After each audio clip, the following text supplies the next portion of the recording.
How's it going? I'm Chris Kiefert and welcome to RacerXOnline.com, and you are looking at a healthy, brand new baby boy 2024 CRF450R.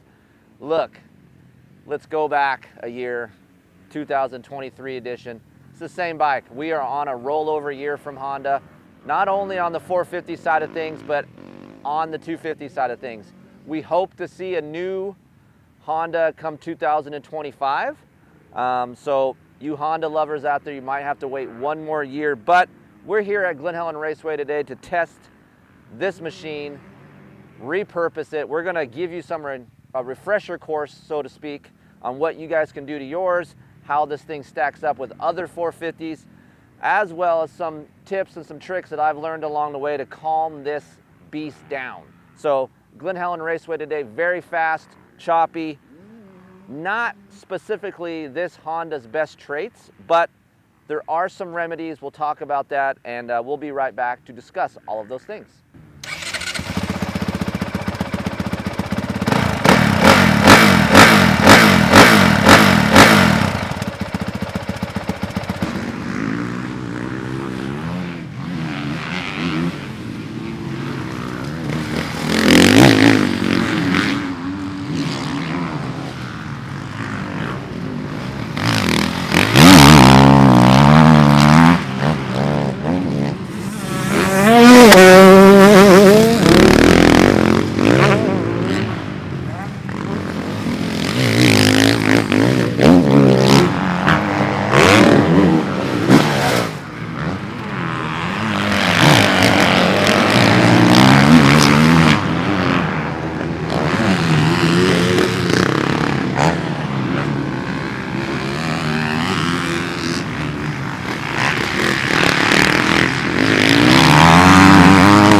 All right, that's a wrap for today, guys. 2024 Honda CRF450R. Again, repurposed machine from Honda this year.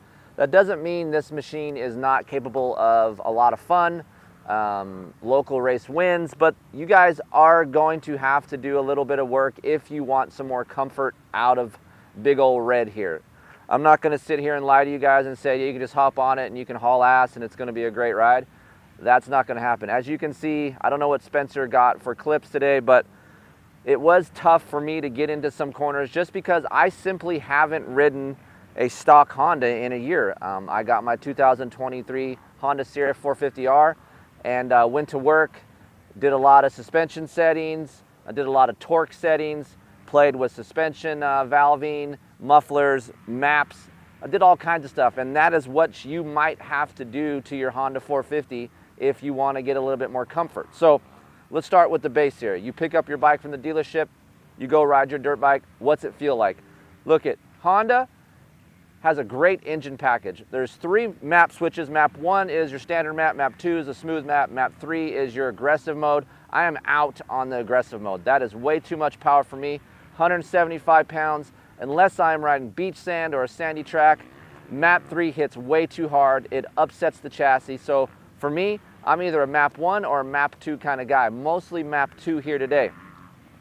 Nice roll-on power once you're in map 2. Easy to ride, long linear power. So for me, the Honda engine package is one of the best engine packages out in the market today for you 450 owners. To me, I feel like it's a well-rounded power with a lot of usability in different types of conditions. I do think it still hits a little bit hard, and no matter what map you're in, map 1 or map 2, when you're rolling your corners. I would like to smooth that out a little bit and then get a little bit more top end. But nonetheless, the engine package is very nice, very easy to ride for the most part, but I just want to smooth it out a little bit, hence the reason why I go to a map 2.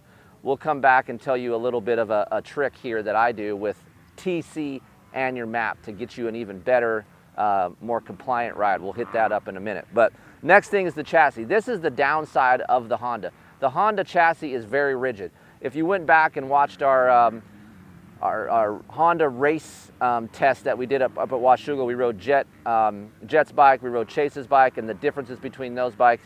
Chase's bike is a little bit more rigid than Jet's. Jet's was really more compliant. For me, this frame, it's crazy to me, but you have to add a little bit more stiffness near the down tube to get more comfort out of this chassis. Look, on paper, you know, if you told me that, you're like, that doesn't make sense. You're adding material to the frame, making it stiffer, you know, but actually on the track, you're getting to be a little bit more compliant. So hopefully within a year or two, Honda will address some of that and we'll get a more compliant chassis. But for right now, it just feels really rigid and it doesn't like to be on the edge of its tires, always skating around, deflection. So it takes some work to get the chassis to be more compliant. Suspension side of things, I honestly think the Showa suspension is really good. I just think the chassis kind of masks that a little bit. So for me, I would do a lot of chassis work first if you get this bike.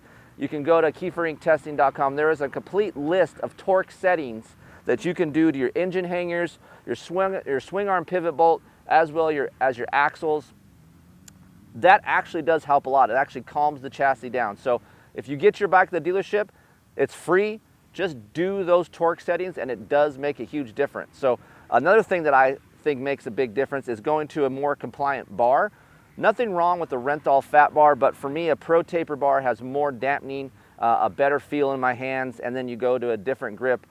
These grips on the Honda, they feel fat. They make my arms pump up, and I'm not a big fan of that. So that's where I would start for you guys. But that's what this 2024 Honda feels like right out of the box. Okay, so what I would do if you pick up your bike and you want to adjust some suspension settings. If you are 170 to 200 pounds, I would drop your fork height to flush. Right now we are about 5 millimeters up. This bike already corners really well. Dropping that fork will get a little bit more stability along with those new torque settings, and it will not hurt your cornering ability. Like for me, it actually helps this bike corner even better when you drop those forks. So dropping those forks right away will help. You go to a compression setting of 8 out. If you guys aren't familiar with out means, because I get a lot of emails, what is out? What are you talking about? If you turn your clicker all the way in, go 8 out, that's where you put your fork. Your rebound should be at 11 out. Shock, 170 to 200 pounds. Spring rate, 56 Newton millimeters is pretty good. Run a sag of 105. Low speed compression, 10 clicks out. High speed compression, 2 1/4 clicks out. And rebound, 12 clicks out. That is a good base setting. If you're over 200 pounds, you're going to need a 58 Newton millimeter shock spring, plain and simple, because it's going to just be low, slam you, it's going to feel loose, and a lot of that high-low G out area, you're just going to bottom a lot. So you might want to go up one spring rate. With some suspension companies, you get a stock valving setting, and then you have the stock spring rates. Going to a spring rate up could hurt the valving. With this bike, it doesn't. So you actually can do that, just simply get a spring in the rear, and it does help the balance of the bike. Again, once you do that with the torque settings, get some bars, it's a world of difference. It's not that much money to do. And for me, it makes a world of difference when you're trying to set up for corners and be on the edge of your tires. It just makes for a more compliant ride. Now look, we can go into modifications on this bike and make it even better, but you're going to spend more money. There's all kinds of information over on my website, keyforinktesting.com, or we have done many RacerX garage builds right here on racerxonline.com with the Honda. We just did one a couple months ago. Look back on our YouTube channel. You can see all that and really hone in on what you guys can do with your Honda 450 at home. But if you're living on the East Coast, this bike is really good. The softer the dirt, the better this bike feels. If the harder the dirt, the more you feel this rigid chassis. So if you are on the East Coast and you're fortunate enough to have nice long ruts and heavy dirt, this bike is really fun to ride because it corners really well, but I still recommend the suspension settings that I just told you right here. So for me, any other questions, my door is open as always, Chris at keyforinktesting.com. I'm happy to help you guys.